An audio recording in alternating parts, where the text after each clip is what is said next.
अस्सलाम वालेकुम dear students, मैं आपका केमिस्ट्री का टीचर मोहम्मद इकबाल। हमारा आज का टॉपिक है चैप्टर नंबर 16 की टेस्ट योर सेल्फ। तीन टेस्ट योर सेल्फ हैं, 16.1, 16.2 और 16.3।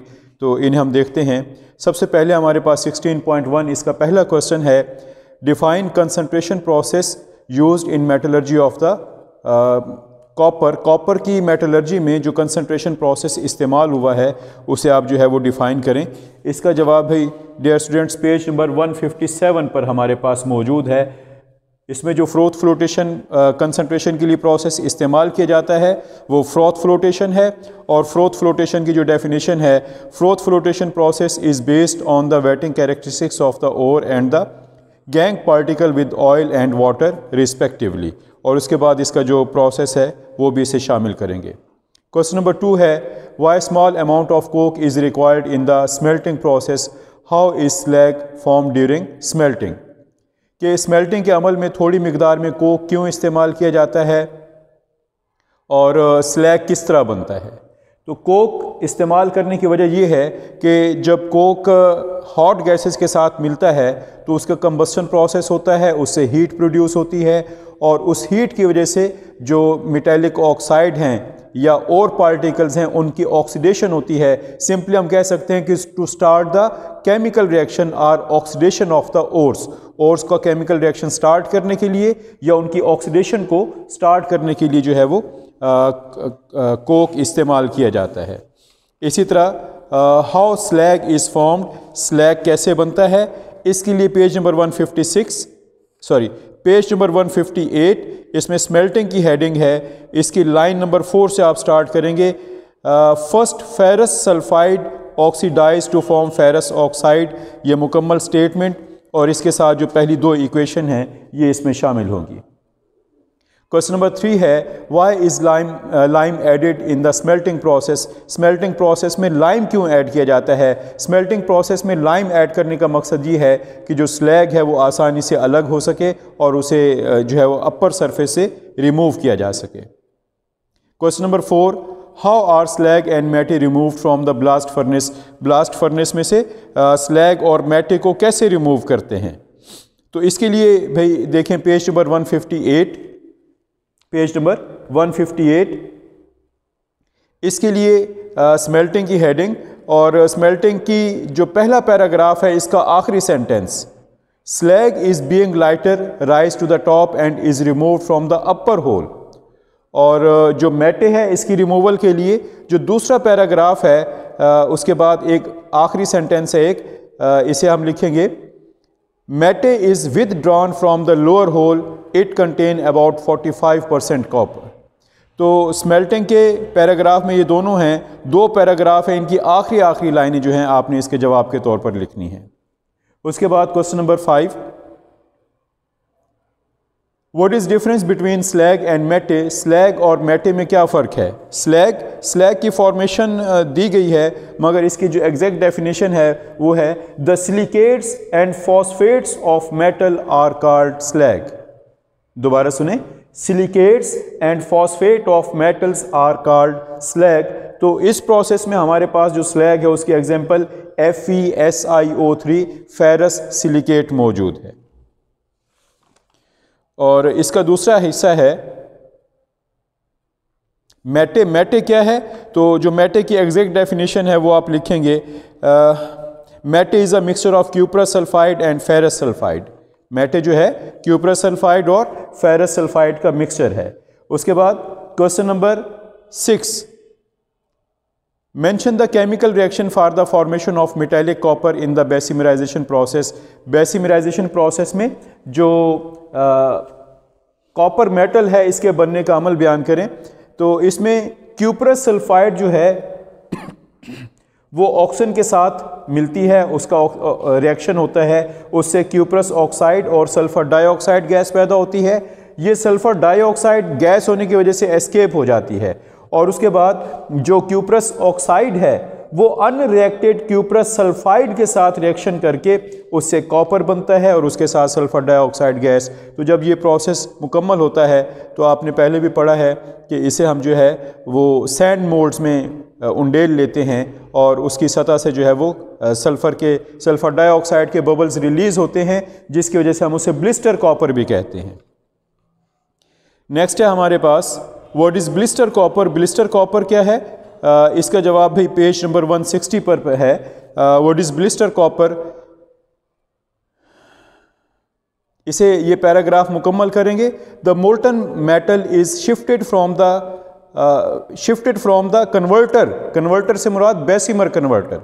The molten metal is shifted from the converter to sand moulds and is allowed to cool. जो है मटेरियल है मोल्टन कॉपर है, उसे सैंड मोल्ड्स में मुंतकिल किया जाता है और फिर उसे ठंडा होने दिया जाता है। The dissolved gases escape out forming blister on the surface of the solid copper.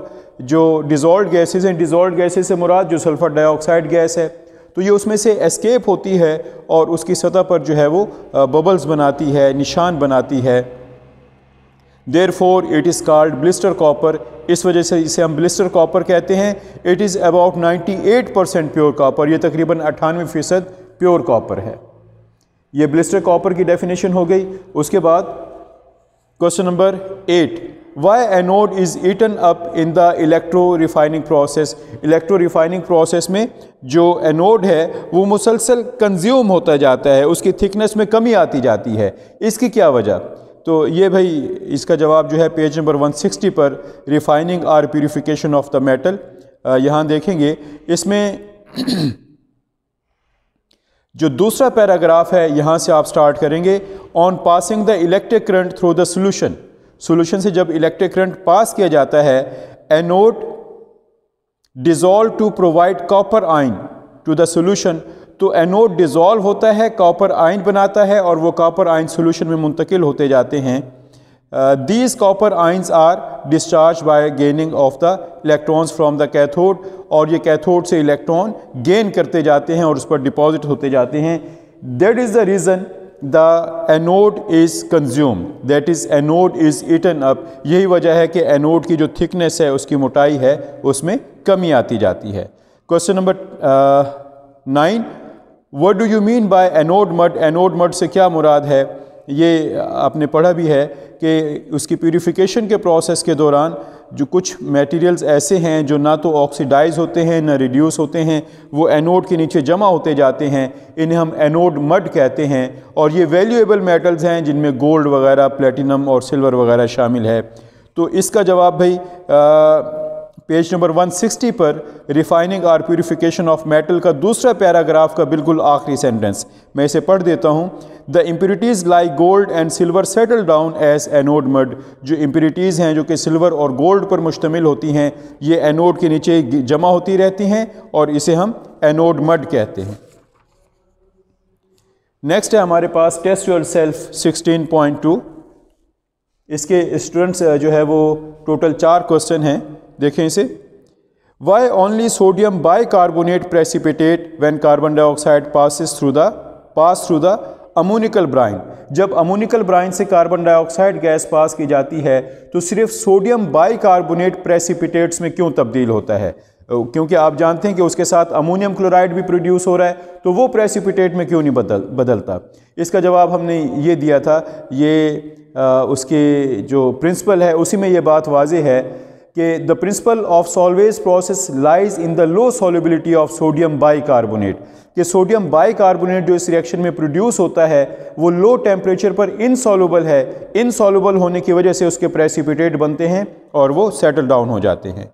Next है which raw materials are required for the formation of sodium carbonate.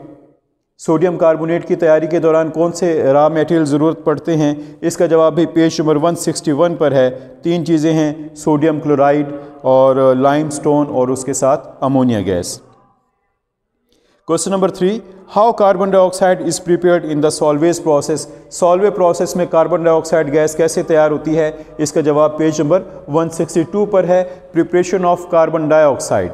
And slack lime ये हेडिंग है, ये इस पेज नंबर 162 की second last heading है। इसमें बताया गया है कि कैल्शियम कार्बोनेट को, लाइमस्टोन को लाइम किल में डाल के गर्म किया जाता है, जिसकी वजह से वो डिकम्पोज होती है, उससे कैल्शियम ऑक्साइड और कार्बन डाइऑक्साइड गैस प्रोड्यूस होती है। तो ये कार्बन डाइऑक्साइड गैस की तैयारी का तरीका है।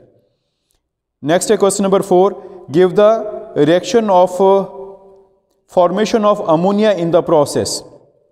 इस प्रोसेस में अमोनिया की फॉर्मेशन का जो प्रोसेस है वो बयान करें।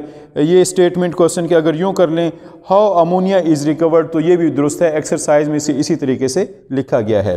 तो इसका जवाब जो है वो पेज नंबर 162 पर सबसे आखिरी हेडिंग नंबर 6 है, अमोनिया रिकवरी टावर। उसमें मौजूद है कि अमोनिया रिकवरी टावर में हम अमोनियम क्लोराइड और कैल्शियम हाइड्रोक्साइड को मिलाते हैं और उन्हें स्टरर की मदद से आपस में मिक्स करते हैं, जिससे रिएक्शन होता है, अमोनिया गैस प्रोड्यूस होती है, कैल्शियम क्लोराइड और उसके साथ वाटर जो है वो प्रोड्यूस होता है। ये आप जानते ही हैं कि इस प्रोसेस में अमोनिया बनती नहीं, उसे रिकवर किया जाता है। इसकी बनने का जो प्रोसेस है वो अलग है, उसे हम हैबर्स प्रोसेस कहते हैं। नेक्स्ट है give the advantages of salvage process. Solvay process के एडवांटेजेस बयान करें। ये भाई 5 एडवांटेजेस हैं जो पेज नंबर 163 पर हैं कि the raw material is cheap and easily available and so on. तो ये 5 पॉइंट जो हैं वो आप मेंशन करेंगे। नेक्स्ट है भाई हमारे पास टेस्ट योरसेल्फ 16.3 इसके 3 क्वेश्चन हैं। What happens when ammonium carbamate is heated with steam. जब स्टीम के साथ अमोनियम कार्बामेट को गर्म किया जाता है तो क्या होता है, it dehydrate to form urea. इसमें से पानी रिमूव होता है, डिहाइड्रेशन, रिमूवल ऑफ वाटर, पानी रिमूव होता है और ये से यूरिया बनती है। तो इसके लिए भाई आप पेज नंबर 164 की जो प्रोसेस में दूसरी हेडिंग है यूरिया फॉर्मेशन, ये इसका एग्जैक्ट जवाब है। स्टेटमेंट और इक्वेशन लिखेंगे।